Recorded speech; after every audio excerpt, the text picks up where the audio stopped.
Land titling act గురించి కూడా మనం మాట్లాడుకున్నాం.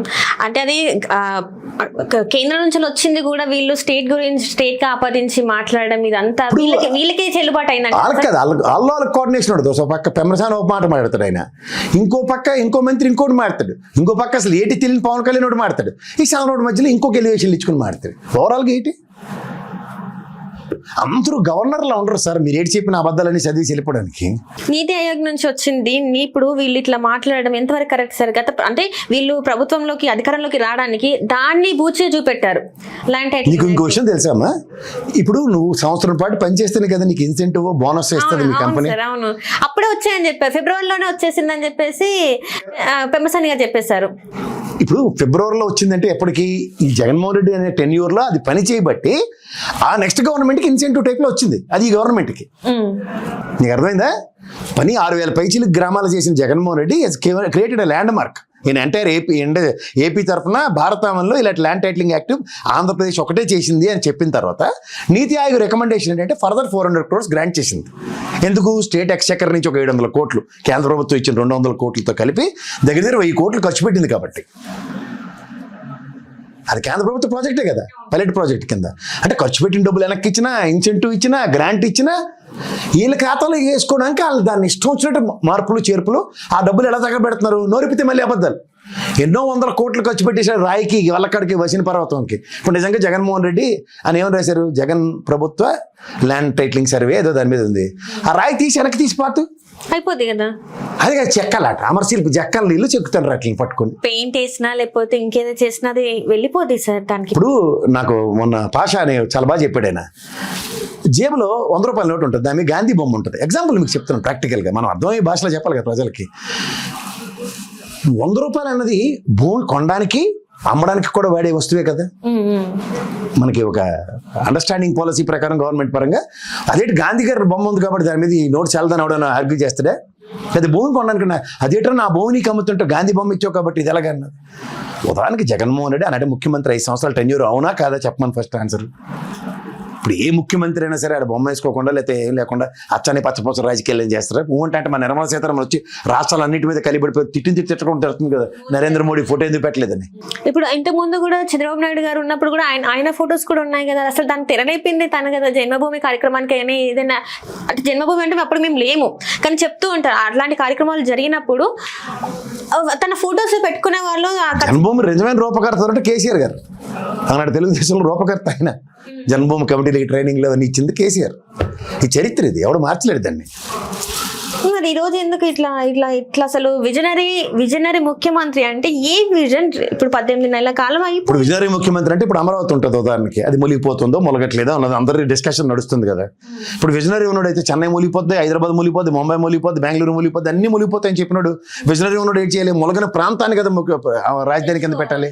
లేదా విజనరీ ఉన్నాడు శాశ్వత గజెట్, కేంద్ర ప్రభుత్వం మీద పేక మీద కూర్చుని గజెట్ ఇస్తావు అని పేక మీద కూర్చుని తెచ్చుకోవాలి కదా.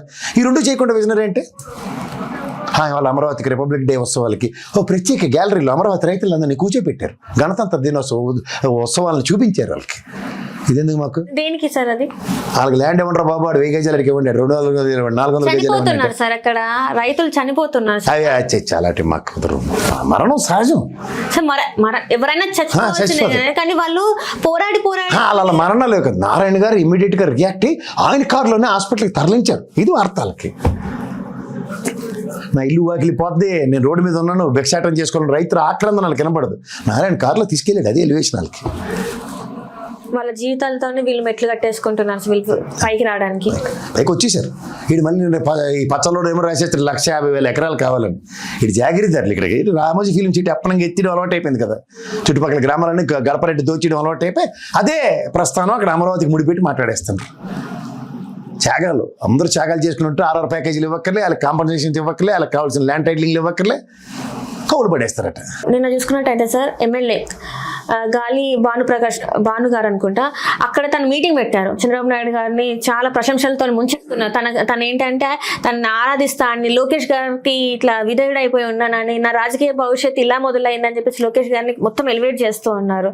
సో ఎందుకు సార్ ఇదంతా? అసలు అక్కడ పెట్టిన సభ ఏంటి, ఈ ఎలివేషన్స్ ఏంటంటారు అసలు? అలా ఈ భజన చేస్తేనే ఇష్టం. ఇప్పుడు బెటర్ వెళ్ళని కొంతమంది ఉంటారమ్మా, రాజుగారి సభ మొదలుగానే ఆయన గురించి పూర్తిగా పొగిడి భజనలు అవి చేసిన తర్వాత సభ స్టార్ట్ అవుతుంది.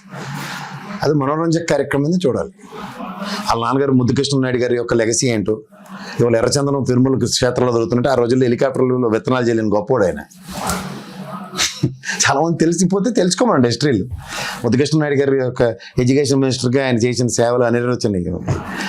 అటువన్నీ ఉండి చూసిన తర్వాత మనం మాట్లాడుతున్నప్పుడు ఎక్కడి నుంచి ఏం మాట్లాడుతున్నాం అన్న దగ్గర 2 సార్లు ఓడిపోయాడు కదా ఎవరో రోజా గారి చేతిలో. గెలవగానే ఏమవుతుందంటే కొంత గ్రౌండ్ డిఫరెంట్గా కనబడుతూ ఉంటుంది. గెలుపు అనే దర్పం ఎప్పుడైనా సరే మనిషికి ఆకాశ వీధుల్లో విహరించేలా చేస్తుంది. ఇప్పుడు వాస్తవానికి దగ్గర ఉన్నామో దూరం ఉన్నామో అలాంటివి కనబడవు. ఆ కనబడినప్పుడు వచ్చే మాటలే ఇలాంటివి ఉంటాయి. సో ఏంటి అసలు అంటే ఇప్పుడు తనది లేకుండానే ఇప్పుడు లోకేష్ గారి వల్లనే గెలిచారంటారా? అక్కడ ప్రజల వల్ల కాదంటారా? అది తెలుసుకోమని ఫస్ట్. ఎవరైనా నగరి ప్రజలకి జీవితాంతం రుణపడి ఉంటారు. నాకు ఈ గెలుపుకి బంగారు బాట వేసిన నా ప్రజలు నాకు ఫస్ట్ దేవుళ్ళు. తర్వాత నాకు ఈ అవకాశం ఇచ్చిన నా పార్టీ, నా దేవాలయంలో ప్రజలు దేవుళ్ళతో సమానం, దేవాలయం నా తెలుగుదేశం అని చెప్తే దానికి ఒక శాంచుటీ ఉంటుంది. అంతేకా నాకు లోకేష్ అంటే మిషన్లతో మాట్లాడి గెలిపించడా అన్నది నాలంటూ ప్రశ్నిస్తాడు. మిషన్లే అంటారా సార్? మరి ఆ తర్వాత విషయం అంటే అలా డౌట్ వచ్చి వాళ్ళే మాట్లాడుతుంటే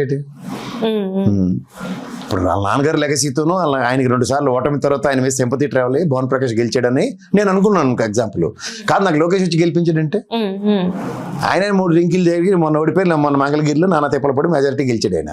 ఎగ్జాంపుల్ చెప్తున్నా. ఇప్పుడు ఆయన వచ్చి ఇక్కడ ఈయనకి సహాయం ఎలా అందించాడు? Again big question. అంటే యువ నాయకుడు కదా, వీళ్ళందరూ పెద్దవాళ్ళు.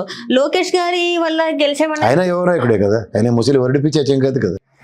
ఫస్ట్ నుంచి ఉంది. ఇప్పుడు చాలా మంది పెద్దవాళ్ళు ఉంటారు కదా, వాళ్ళ ఆశీస్సులు అనాలి కానీ లోకేష్ గారి ఇది సరే. లోకేష్ టీం అదంతా వాళ్ళ టీం వాళ్ళు డైరెక్ట్ గా స్ట్రెంథన్ చేసుకుంటున్నారు. ఒకప్పుడు చంద్రబాబు గారు కూడా ఎన్టీ రామారావు గారి వచ్చినప్పుడు 50-60 మంది ఉండేవారు ఆయన చుట్టూ. ఆయనకి ఇలాగే ఎలివేషన్స్ ఇచ్చుకుంటూ ఇప్పుడు లోకేష్ కూడా అదే పరిస్థితి నడుస్తుంది. అందులో భాను ఒకడు. సరిపోయింది, ఏముంది, తప్పేముంది? రాజకీయ ఔన్నత్యాన్ని పెంపొందించుకోవడానికి యువ నాయకులు తోడవుతున్నారో చూడాలి, అంతకన్నా ఇంకేం లేదు.